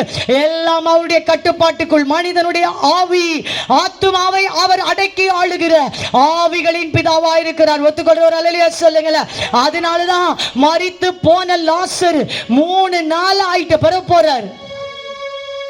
இவர் மரிக்கிறதுக்கு முன்னாடியே இன்ஃபர்மேஷன் என்ன ஆயிடுச்சு இயேசுவுக்கு? அவர் ஃப்ரெண்டு வேற இத்தனைக்கும். அவர் ஃப்ரெண்டுனா உடம்பு முடியலன்னா சீரியஸா இருக்காருன்ற இன்ஃபர்மேஷன் வந்துருச்சு. வந்த உடனே என்ன போயிருக்கணும்? அவரு வேகமா கிளம்பி போயிருக்கணும். நம்மனா என்ன பண்ணுவோம்? அடிச்சு பிடிச்சி போயிடுவோம்ல. அவர் போவே இல்லை. 3 நாள் கழிச்சு கூலா போறாரு. ஏன்னா அவருக்கு தெரியும் என்ன ஆக போறாரு. ஆமா, இவர் மரிப்பாரு, நம்ம அங்க போய் என்ன பண்ண போறோம்? நம்முடைய எல்லாம் இது வரைக்கும் இயேசு கண்ணை சுகமாக்கினார், காதை சுகமாக்கினார், இதெல்லாம் தான் பார்த்தாங்க ஜனங்க. செத்து போனவனை உயிரோட எழுப்ப அவரால் முடியுமா அப்படின்றத அவர் காண்பிக்கவே 3 நாள் கழிச்சு மரித்து போகிறார். போய் மரித்து போய் 3 நாள் அவன் சொந்த அக்கா சொல்றான், ஆண்டவரே நாத்தம் எடுக்குமே ஆண்டவரே, எப்படி ஆண்டவரே கல்லை புரட்டுறது, நாத்தம் அடிக்கும் ஆண்டவரே. ஆனா பாருங்க, இல்ல நீ புரட்டி கல்ல, ஆண்டவர் சொன்னாருன்னு கல்லை புரட்டின உடனே அவன் அப்படியே கட்டோட என்ன பண்றான், அப்படியே வெளியே லாசருவே வானார். ஒன்னும் பேசல, நம்மள மாதிரி உட்கார்ந்து பயங்கரமாலாம் ஜெபம் பண்ணல. லாசருவே வா, அவ்வளவுதான், finish. அதுதான் ஆவிகளின் பிதாவின் அதிகாரம். ஹல்லேலூயா. நீயும் நானும் ஆராதிக்கிற தேவன் அவர் சர்வ வல்லவர், அவர் ஆவிகளின் பிதா. ஒத்துக்கொள்றவங்க ஆண்டவரை கரங்களை தட்டி மகிமைப்படுத்துவாமா, தேவனை உயர்த்துவாயா, அவருடைய வல்லமைகளை உயர்த்தி துதிப்பாயா. ஹல்லேலூயா, ஹல்லேலூயா. உமக்கு மகிமை ஆண்டவரே. அது மாத்திரமல்ல, ஆண்டவர் ஆவிகளின் பிதான்றதுக்கு என்ன தெரியுமா அதிகாரம்? பாத்தீங்கன்னா இப்ப நரகத்தை அவர் என்ன பண்ணிருக்காரு, அலோ பண்ணி வச்சிருக்காரு. பைபிள்ல வசனம் சொல்லுகிறது, மரணத்திற்கும் பாதாளத்திற்கும் திறவுகோலை உடையவர். ஹல்லேலூயா. மரணம் இந்த பூமியிலே வரக்கூடாது, ஸ்டாப்னு சாவியை எடுத்தார்னா அது ஸ்டாப் தான். பாதாளத்துக்கு இனி வேலை இல்லைன்னு அந்த டோரை பூட்டினார்னா பூட்டினதுதான்.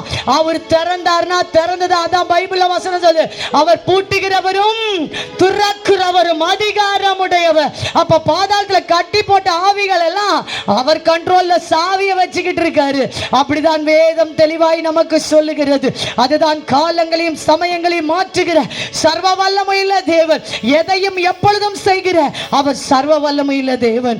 அப்படின்னா அவர் ஆவிகளின் பிதா. ஒத்துக்கொள்றவங்க அல்லேலூயா சொல்லுவோமே. ஹல்லேலூயா, ஹல்லேலூயா. அப்ப சொன்ன மனித ஆவி மேல என்ன இருக்கு அவருக்கு? முதல்ல என்ன சொன்ன? என்ன இந்த சிஸ்டர் டீச்சர் மாதிரி கேட்டுட்டு இருக்காங்க? வேஸ்டா இப்படி கேட்டு போயிடக்கூடாதுல்ல, இருதயத்தில் எழுதப்படணும், அப்பதான் செயல்பட முடியும். அதனாலதான் திருப்பி திருப்பி கேட்கிறேன். ஃபர்ஸ்ட் என்ன சொன்ன? இயேசு யார்? சரித்திரத்தின் நாயகன். இரண்டாவது சொன்ன இயேசு யார்? ஆவிகளின் பிதா. அப்படியே அசுத்தாவியும் கண்ட்ரோல் பண்றாரு. மனிதாவியும் என்ன பண்றாரு? அவர் கட்டுப்பாட்டுக்குள் இருக்கு என்பதற்கு இன்னொரு அடையாளத்தை சொல்ல விரும்புகிறேன். மனிதனுடைய ஆட்சியை தூக்குறதும் அவர் தான், வைக்கிறதும் அவர் தான் பைபிள்ல சொல்லுதுங்க. என்ன பாத்தீங்கன்னா, இயேசு இந்த பூமியில மனிதன் ஆண்டு கொண்டிருக்கிறான் பல காலமா. இந்த பூமி உருவானது அந்த ராஜாக்களின் காலங்கள் ஆரம்பித்த நாட்களில் இருந்து மனிதர்கள் என்ன பண்ணிட்டு இருக்காங்க? இந்த பூமியை ரூல் பண்ணிட்டு இருக்காங்க. ஆனா அடுத்த ரூல் யார் தெரியுமா வருவா? சாத்தா வருவான். சாத்தா சும்மா ஒரு 7-7.5 வருஷம் தான் என்ன பண்ணுவான், அவன் ரூல் பண்ணுவான். அவனுக்கு கம்மி ஆண்டு தான். அதுதான் இப்ப இந்த எப்ஸ்டைன் ஃபைல் எல்லாம் என்ன ஆயிட்டு இருக்கு, ரிலீஸ் ஆயிட்டு இருக்கு. சாத்தான ரூல் பண்ண ஆண்டவர் தான் விடுவாருன்னு பைபிள் என்ன பண்ணுது, சொல்லுது. அதற்கு காரணம் என்ன தெரியுமா?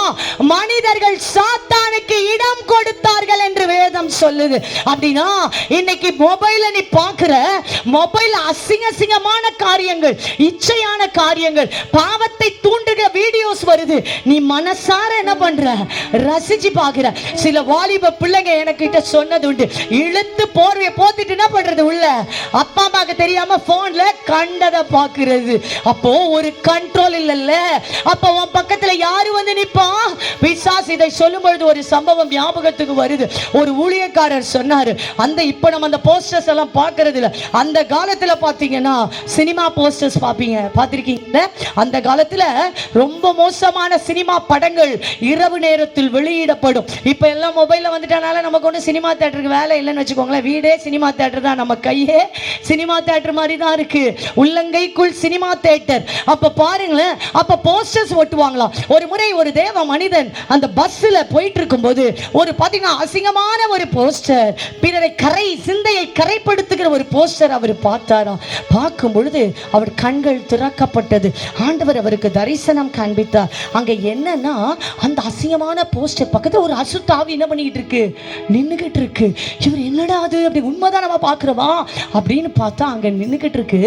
என்ன செய்து அப்படின்னா, அந்த பஸ் ஸ்டாப்ல நின்னோம், அந்த ஸ்டாப்பிங்ல அந்த பஸ் நிற்கும் போது அந்த படத்தை பார்த்துட்டாங்கன்னு வச்சுக்கோங்களேன், அவங்க அந்த கண்ணை திருப்பி திருப்பிட்டாங்கன்னா அவங்க தப்பிச்சிட்டாங்க. அதான் ஒரு காலத்துல பழமொழி சொல்லுவாங்க, first look is not a sin, the second look is a sin அப்படி சொல்லுவாங்க. ஃபர்ஸ்ட் லுக்ன்றது யதார்த்தமா நம்ம கண்ணில் மாட்டிடும். சரியா? நம்ம விரும்பி என்ன பண்ண மாட்டோம், எதையும் பார்க்க மாட்டோம். நம்ம மொபைலில் கூட அப்படியே என்ன பண்ணுவோம், அப்படியே ஸ்க்ரால் பண்ணிட்டே வருவோம், ஏதாவது ஒன்று மாட்டோம். ஆனால் அதுக்கப்புறம் திரும்பி ரிவர்ஸ் எடுத்து பார்க்கறதும் பார்க்காததும் உங்க டிசையரில் இருக்கு, உங்க கையில் இருக்கு. அப்போ பாருங்களேன், அந்த பிசாசு ஃபர்ஸ்ட் லுக்குக்காக வெயிட் பண்ணாது, செகண்ட் லுக்குக்காக வெயிட் பண்ணுதான். சாதாரணமாக அப்படி பார்த்துட்டு அப்படி திரும்பிட்டா அதை பார்க்க கூடாது. நீங்க திரும்பிட்டீங்கன்னா அந்த ஆவிட்ட இருந்து நீங்க தப்பிச்சீங்க. அப்படி இல்லை அப்படின்னா செகண்ட் லுக் அது என்னது அப்படின்னு ஒரு இன்ட்ரெஸ்ட் வந்துருச்சுன்னு வச்சுக்கோங்க, பக்கத்துல அந்த ஆவி உள்ள என்ன பண்ணுது, பூந்துருது. அதுக்கப்புறம் அவன் அதுல விழுந்துடுறான். அதுக்கப்புறம் அவன் சிந்த ஃபுல்லா எதுல போயிடுது, மைண்டு அதுல போய் சிறை பிடிக்கப்பட்டுறான். அன்பான பிரியமானவர்களே, இப்படிதான் பிசாசு என்ன பண்றான், ஒவ்வொருத்தரும் என்ன பண்றான், கேட்ச் பண்ணிக்கிட்டு இருக்கான். அப்ப பாருங்கல்ல, ஆண்டவர் எப்படிப்பட்டவர், மனித ஆவியை கட்டுப்படுத்துறவருக்கு தான். இதை நான் எக்ஸாம்பிளா சொல்லிக்கிட்டு இருந்தேன். இன்றைக்கு நம்ம வாழ்ந்த அநேக வாலிப பிள்ளைங்க இதை பார்க்குறீங்க. அதை நான் உங்களுக்கு சொல்ல விரும்புகிறேன். ஜாக்கிரதையா இருங்க.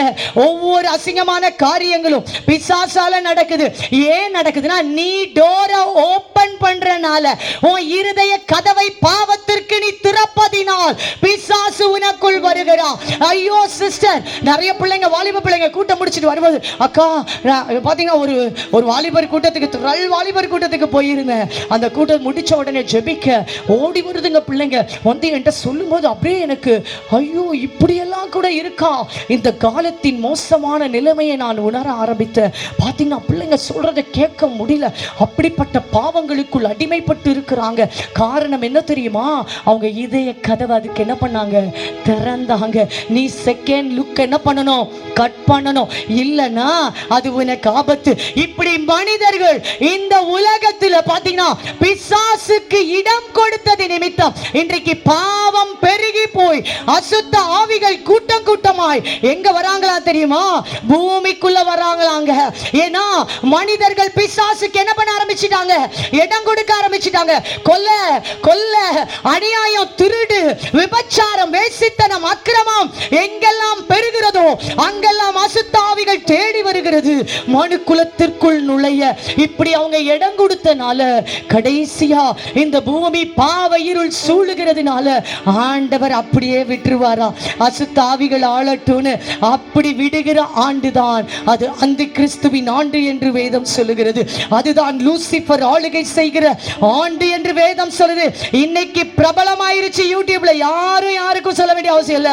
சாத்தான் பூமிக்குள் என்னென்ன செய்ய வருகிறான் என்பதை நீங்க எல்லாருமே இன்றைக்கு உங்களுக்கு எதையுமே சொல்ல வேண்டாம். இன்றைக்கு மீடியா உங்களுக்கு அழகாய் எல்லாவற்றையும் காண்பிக்கிறது. அப்படின்னா ஆண்டவர் ஏன் சிஸ்டர் பிசாசு ரூல் பண்ண விடுறாரு? முதல் சொன்ன மனிதர்கள் அரசாண்டு வந்தார்கள், அந்த அரசாட்சி முடிய போகிறது. அது என்றைக்கு முடிகிறதோ அன்றைக்கு பிசாசு இந்த உலகத்தை ஆளுகை செய்யும். நான் சொல்லல, பைபிள் சொல்லுது. ஆனால் ஆண்டவர் அதை அழிக்க அதன் ஆட்சியும் விடுவாரு. கொஞ்ச காலம் அவன் வேலை காட்டுவான். ஆனால் இயேசு கடவுள் இந்த உலகத்திற்கு மனிதனாய் வந்து குழந்தையாய் பிறந்தவர், ஒரு சாந்த சொரூபியாய் தன்னை யார் என்று மேன்மையாய் காண்பிக்காமல் தாழ்மையோடு இந்த உலகத்திற்கு வந்த இயேசு, கழுதையின் மேல் ஏறி வந்த இயேசு, ஒரு நாள் ராஜாதி ராஜாவாய் வானத்தில் மேல் அவர் வரப்போகிறார். அந்த பிசாசோடு யுத்தம் செய்து 1000 வருடம் இதே பூமியில் இயேசு அரசாள போகிறார்.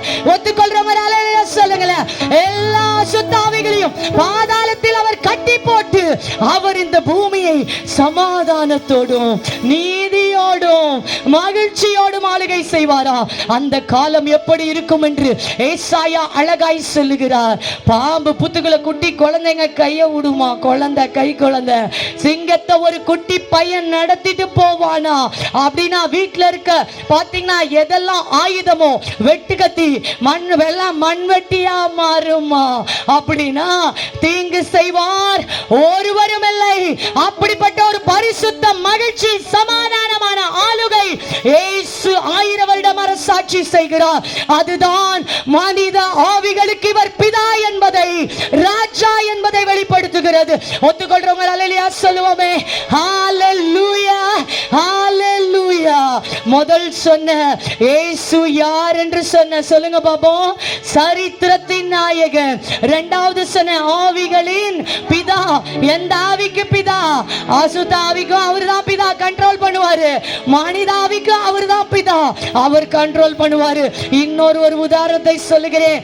மனித ஆவியும் அவர் கட்டுப்பாட்டுக்குள் இருக்கு என்பதை தானியேல் புஸ்தகத்தில் நேபுகாத்நேச்சர் அவருடைய பையன் ரூலிங்ல வராரு பாருங்க. பெல்ஷாத்சார் அந்த ராஜா அரசாளுவது, அவன் துன்மார்க்கமான ஒரு ராஜா. அவன் பாருங்க மோசமா ஆளுகை செய்யறான், குடிச்சு வெறிச்சு ரூல் பண்றான். அந்த நேரத்துல கடவுளின் கரம் அவன் பாத்தீங்க பார்ட்டி வச்சிருக்கான். உலக நாடுகளில் இருக்கிற எல்லா ராஜாக்களை வர வச்சு குடிக்க வச்சு பயங்கரமான பார்ட்டி நடத்துறான். அந்த பார்ட்டியின் போது ஆண்டவருடைய கரம் அங்க என்ன பண்ணுகிறது? தோன்றி மேனே மேனே தெக்கலு பாசின் என்று என்ன பண்ணுகிறது? அந்த செவுத்துல எழுதி. அது அவனுக்கு புரியல. அப்பதான் தானியேல் விளக்கம் சொல்லுகிறார். அந்த விளக்கத்தை நீ இன்றைக்கு நியாயம் தீர்க்கப்படுகிறாய் என்று சொன்னவுடனே அன்றைக்கு அவனை வந்து என்ன பண்றாங்க? அவனை க்ளோஸ் பண்ணி அன்னைக்கே வேறொரு ராஜ்யம் ஸ்தாபிக்கப்பட்டது.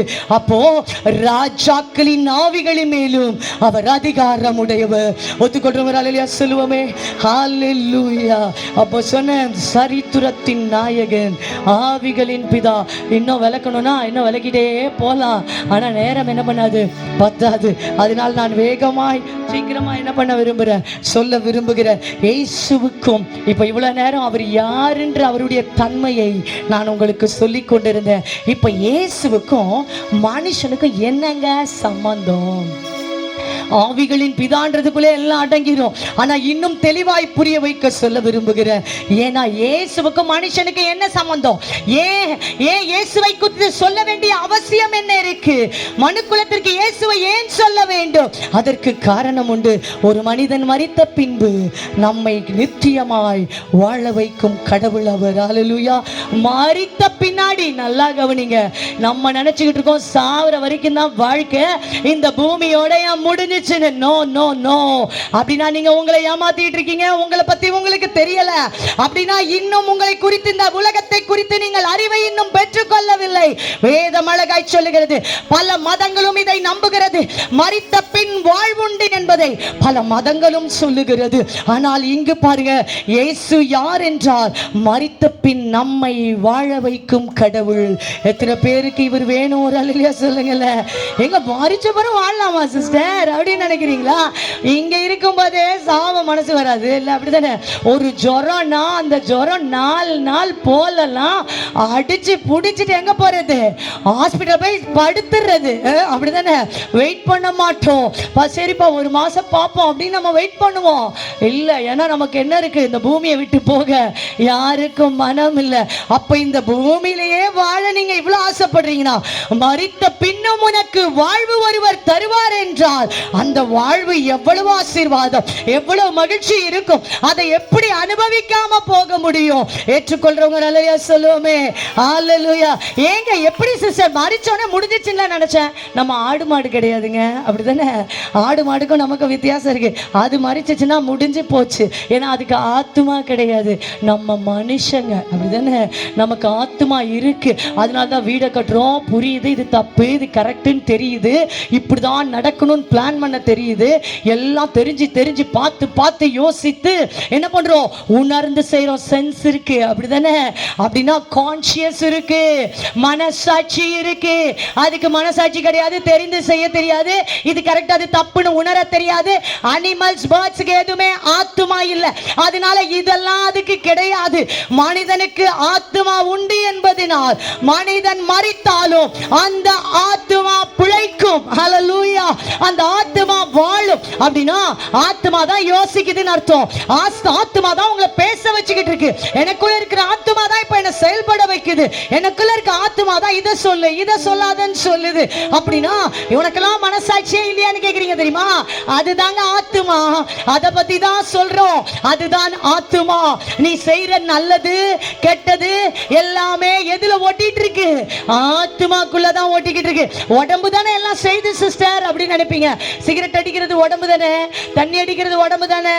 ஆமா, அதை சொல்றது உள்ள ஒண்ணு இருக்கே, செய்யணும் உந்தி தள்ளுற ஒரு உணர்வு இருக்கே, அந்த உணர்வு தானே முதல் உனக்குள்ள தள்ளுது. அதுக்கப்புறம் தானே இந்த உடம்பு செயல்படுது. அப்ப அது உள்ள இருக்கிற ஆத்துமா தான் முதல் பிரியமானவர்களே. இந்த ஆத்துமா இல்லனா உடம்பு செத்த நிலைமைக்கு ஆயிரும். ஆண்டவர் ஆதாம் ஏவாளை உருவாக்கும் பொழுது மனிதனுடைய உடம்பு வெறும் மண் பொம்மையா தான் இருந்தது. கடவுள் தம்முடைய சுவாசத்தை ஊதினார், அவன் ஜீவாத்மாவானான் என்று வேதம் அழகாய் சொல்லுகிறது. ஜீவ ஆத்மா, வெறும் ஆத்மா இல்ல, ஜீவன் பிளஸ் ஆத்மா. ஜீவன்னாலே நோ டைன்னு அர்த்தம், ஜீவன்னாலே நோ டெட்னு அர்த்தம். ஜீவன் அப்படினால உயிர், அவ்வளவுதான். அந்த உயிருக்கு என்ன கிடையாது? அழிவே கிடையாது. மரணம் என்றால் அழிவு என்று அர்த்தம், ஜீவன் என்பதால் வாழ்வு என்று அர்த்தம். அப்ப பாருங்க, ஜீவ ஆத்துமா வானான் என்று வேதம் அழகாய் சொல்லுகிறது. இந்த ஆத்துமா உண்மையாவே இருக்கா? நிறைய பேர் இந்த ஆத்துமா பத்தி நமக்கு ஃபீலே கிடையாது இல்ல. நம்ம உடம்ப மாத்திரம் என்ன பண்ணிக்கணும்? நல்லா பார்த்துக்கணும். அப்படிதான் இன்னைக்கு அநேக பேர் எப்படி தெரியுமா, உடம்புக்கு போட்டு லோஷன் தேய்க்கிறது. இன்னைக்கு கருப்பா இருக்கவங்க எல்லாம் என்ன ஆயிட்டாங்க? எனக்கு கூட ஆச்சரியமா இருக்கும், நம்ம கூட வாங்கி போடலாமான்னு சில வேலை யோசிப்பேன். உண்மைதான் இது. இன்னைக்கு கூட ஒரு வீடியோ பார்க்குறேன், 2 சொட்டு போட்டா என்ன ஆயிடுமா? வெள்ளை ஆயிடுறோன்னு. இந்த சரீரத்தை மனுஷன் என்னென்னலாம் பாதுகாக்கிறான், அப்படியே மினுங்க வைக்கிறாங்கல்ல. கல்யாணத்துக்கு பார்த்தீங்கன்னா பொண்ணு எப்படி இருக்கும்? பயங்கர அழகா இருக்கும். மறுநாள் காலைல பாருங்க, உண்மையிலே கல்யாணம் பொண்ணுதானா? இன்னைக்கு உடம்புக்கு நம்ம என்னென்ன செய்யறோம்? இந்த அழிஞ்சு போற சரீரத்துக்கு வீடு எத்தனை மாடி, எத்தனை இடத்துல நிலம், போய் பார்க்க கூட முடியாது நிறைய பேரால. இந்த உடம்ப வச்சுட்டு என்ன பண்ண முடியாது? இழுத்து 4 வீடை வாங்கி போடுறது. அந்த ஒரு வீட்டையே ஒழுங்கா பெருக்கி என்ன பண்ண முடியல? சுத்தமா வைக்க முடியல. 4 இடம் வாங்கி போட்டுக்கிறது. அந்த 4 இடத்துல நம்ம உடம்பு என்ன பண்ண மாட்டேங்குது? போக மாட்டேங்குது. அப்ப பாருங்க, இந்த உடம்பை குறித்து நீ இவ்வளவு அக்கறையா? இந்த நகை போட்டாதான் எனக்கு அழகா இருக்கும், இந்த டிசைன் தான் எனக்கு அழகா இருக்கும், இந்த கலர் புடவை கட்டாதான் நான் பார்க்க எப்படி இருப்பேன்? அழகா இருப்பேன். நான் என் உடம்பு அப்படியே ஜிம்முக்கு போய் பக்காவா மெயின்டைன் பண்ணாதான் அழகா இருப்பேன். இவ்வளவு யோசிக்கிற மனிதனே, உன் சரீர குறித்து இவ்வளவு யோசிக்கிறாயே, உனக்குள் ஒன்று உண்டு, அது அழிந்து போகாத ஆத்துமா. அதை குறித்து என்றாவது யோசித்திருக்கிறாயா? அந்த ஆத்துமா அழியாதே, அதற்கு ஜீவன் உண்டு, அதற்கு ஒரு மிகப்பெரிய எதிர்காலம் உண்டு, அதற்கு நீண்ட வாழ்வு உண்டு, அதற்கு மரணமே இல்லையே. அதை என்றைக்காவது யோசித்து அதற்காய் உன்னை ஆயத்தம் பண்ணி இருக்கிறாயா? இதை சொல்லும் பொழுது ஒரு எச்சரிப்பின் பாடல் எனக்கு ஞாபகத்துக்கு வருகிறது. இந்த பாடல் என்னால் அவ்வளோ பாட முடியுமான்னு தெரியல. என் கூட இருக்கீங்க, நீங்க சப்போர்ட் பண்ணலாம். உங்களுக்கு இந்த பழைய பாடல் ஞாபகம் இருக்கா? ஏஞ்சல் டிவியில் ஒரு டைம் அதிகமாக டெலிகாஸ்ட் பண்ணுவாங்க. ஓ மனிதனே எங்கே நீ போகிறாய், அந்த பாடலை பாடுவோமே. மண்ணில் பிறந்த மானிடனே, மண்ணுக்கே நீ திரும்புவாய். மண்ணில் பிறந்த மானிடனே, மண்ணுக்கே நீ திரும்புவாய். மரணம் ஒரு நாள் எங்கே நீயும் ஓடுவாய். மரணத்தின் பின்னே நடப்பது என்ன என்பதை நீ அறிவாய்.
இப்படிதான் இருக்கு, அப்படிதானே?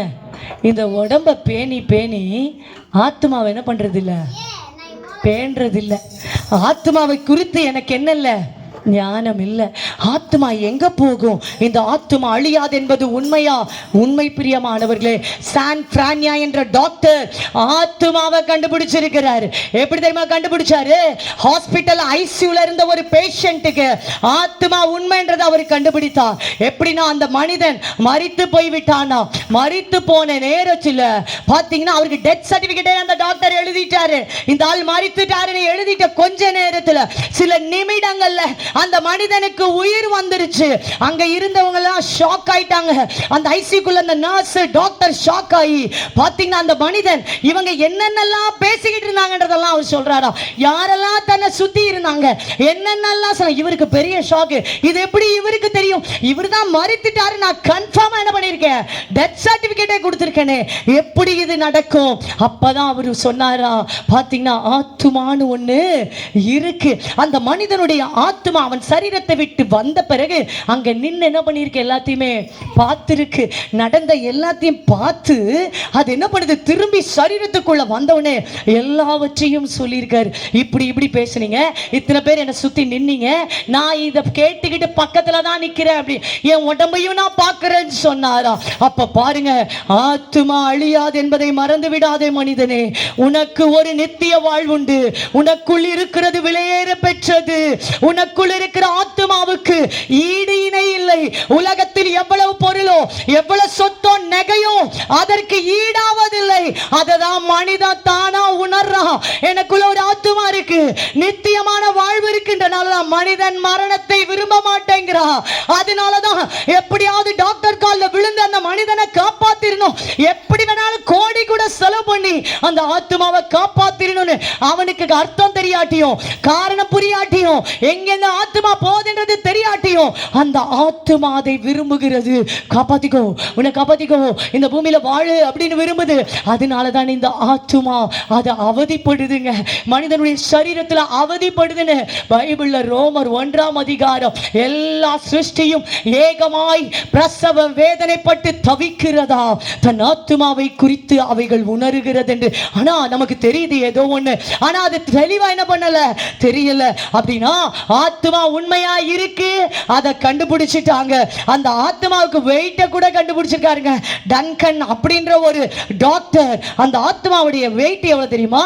நீங்க கட்டுற நகை கழுத்துல போடுறீங்க தெரியுமா, கிலோ கணக்குல இல்ல. சவுத் சைட்ல எல்லாம் ஜனங்க எப்படி போடுவாங்க சொல்லுங்க, கிலோ கணக்கில் கழுத்து வலிக்கும். அவ்வளோ வெயிட். எப்படிதான் நான் நினைப்பேன், சிலரை பார்க்கும்போது இவ்வளோ வெயிட் எப்படி, நம்மளால ஒரு சின்ன ஒரு பேக்கை கூட என்ன பண்ண முடியல, ஹேண்ட் பேக்கை தூக்க முடியல. ஆனால் இவங்க இவ்வளோ கிலோ கணக்கில் வெயிட் எப்படிதான் சுமக்குறாங்க அப்படின்னு யோசிப்பேன். ஆனால் இந்த உடம்புக்கு இவ்வளோ வெயிட்டு நம்ம போடுறோம், என்னென்னவோ பண்ணுறோம். வெயிட்டா எவ்வளோ வெயிட் இருக்கும் நம்ம உடம்புல இருக்கிறதெல்லாம் எடுத்து பாருங்க, நகை அது இது வாட்ச் எல்லாத்தையும் எடுத்து பாருங்க, அவ்வளோ வெயிட்டை சுமந்துக்கிட்டு இருக்கோம். ஆனால் இந்த ஆத்மாவோட வெயிட் என்ன தெரியுமா, 21 கிராம் தான். எனக்கு தெரிஞ்ச இந்த டைரியில் ஒரு 2 பேப்பர் 3 பேப்பர் இருக்குமா, அவ்வளோதான். அதால் ஒன்று கூட என்ன பண்ண முடியாது. ஏங்க 3 கிலோ பேபியாலேயே ஒரு பொருளை என்ன பண்ண முடியாது, தூக்க முடியாதுங்க. ஒரு கிளாஸில் டீ கொடுங்க, அந்த குழந்தையால் என்ன பண்ண முடியாது, தூக்க முடியாது. இந்த உலகத்தில் எதை எவ்வளவோ கிலோ கணக்கில் சம்பாதிக்கிற மனிதனே, எத்தனை வீடு வாங்குற, எத்தனை கார் வாங்குறோம், இதை உன் ஆத்துமாவால் என்ன பண்ண முடியாது, ஒரு பிட்டு கல்லை கூட என்ன பண்ண முடியாது, தூக்க முடியாது. அப்படின்னா ஆத்துமா விளையேற பெற்றது, அது ஆவிக்குரிய உலகத்திற்கு சொந்தமானது, அது ஆவிகளின் பிதாவுக்கு சொந்தமானது, அது ஆவிகளின் பிதாவின் ஞானமான படைப்பு என்பதை மறந்து விடாதே. எல்லாத்தையும் மனிதன் கண்டுபிடிக்கலாம், விண்ணுக்கே போகலாம், மனிதனுடைய அறிவு எங்க வேணா பறந்து விரியலாம். ஆனால் அந்த ஆத்துமா என்ற விஷயத்துல மனிதனால் ஒன்றும் செய்ய முடியாது. ஹல்லேலூயா. ஆண்டவர் அதற்காக தான் வருகிறார் என்பதை நீ அறிய வேண்டும். அதற்காக தான் 1000 வருடம் இந்த பூமியில் அரசாள போகிறார். இந்த மனிதனுடைய வாழ்வுக்காக, மனிதர்களை மகிழ்ச்சியாக வாழ வைக்க, சமாதானத்தோடு வாழ வைக்க, இந்த ஆத்துமாவுக்காய் இயேசு ஒரு நாள் இறங்கி வர போகிறார். இந்த ஆத்துமா ஏன் அழியாதுன்னா கடவுளுடையதுங்க. கடவுள் அழிவாரா? கடவுளுடைய ஆவி அவர் சுவாசத்தை அப்படின்னு ஊதிருக்காரு. அது எப்படி அழியும்? அவரே அழிய மாட்டாரு. அவருடைய ஆவி அழியுமா? அழியாது. அது உங்களுக்குள்ள வந்துச்சு, அது எப்படி அழியும்? அதனாலதான் நம்ம ஆத்மா அழியல. அதனாலதான் அந்த ஆத்மா நீ சாகாத டாக்டர்கிட்ட ஓடு அப்படின்னு சொல்லுது. அழியாத வாழ்வுடைய ஆத்மா அழியாத நித்திய ஜீவனை விரும்புகிறது பிரியமானவர்களே. அப்படின்னா நம்ம உருவாக்கின கடவுள், முக்கியமான விஷயம் சொல்ல போறேன், சொல்லி வேகமாய் நான் முடிக்க போகிறேன். இந்த ஜீவ ஆத்மா அவர் ஜீவ சுவாசத்தில் உருவானது.